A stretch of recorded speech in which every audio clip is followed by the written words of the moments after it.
So good morning guys, welcome to my new blog. तर मित्रांनो, ह्या माझ्या पाठीमागे सुंदर सुंदर फुलं बघू शकता.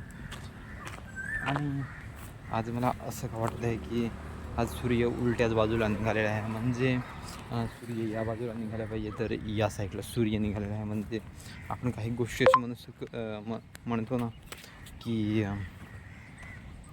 आता ते मला मराठीमध्ये मांडता येत नाही, पण आम्ही वारलीमध्ये असं सांगतो की जर एखादी गोष्ट असेल तर उलट्या दिशेनं दिवस निघेल, त्या दिवशी ती गोष्ट घडेल.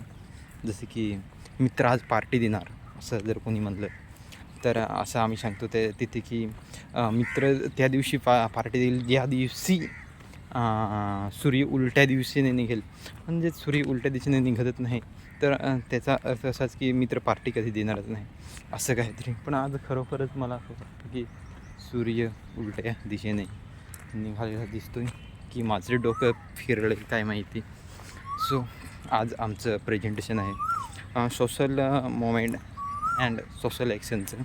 आणि त्याचबरोबर कालचं माझं कम्युनिटी ऑर्गनायझेशन अर्धवटच प्रेझेंटेशन झालं आहे. म्हणजे सिद्धीतेचे प्रिन्सिपल्स मी मांडले होते. त्यानंतर रोजचे प्रिन्सिपल मांडायचेच होते, पण माझ्याकडे एवढा इनफ टाईम नव्हता. सो ते आजच्या दिवशी मांडणार आहेत असं मॅमनी सांगितलं होतं, तर ते आज मांडू. त्याचबरोबर आज मी खूप लवकर आलो आहे, कारण कालच्या दिवशी मी थोडा लेट नाही, बरोबर टायमालाच वेळात निघालो होतो. म्हणजे 7 ते 7:30 ते 8च्या दरम्यान तर मी निघतो. तर त्याच वेळेला मी निघालो होतो. पण ट्रेन काही लवकर भेटतात पण चढायलाच भेटत नाही, पाय ठेवायलासुद्धा जागा नसते. सो त्यामुळे मी काल थोडा लेट झालो होतो, तर डिसपॉइंटेड झाले होते.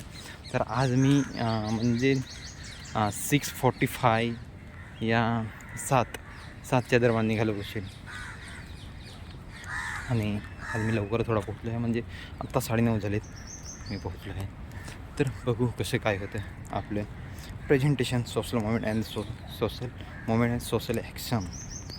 तर मिळूया नेक्स्ट ब्लॉगमध्ये. तर क्लिक बाय. ते आता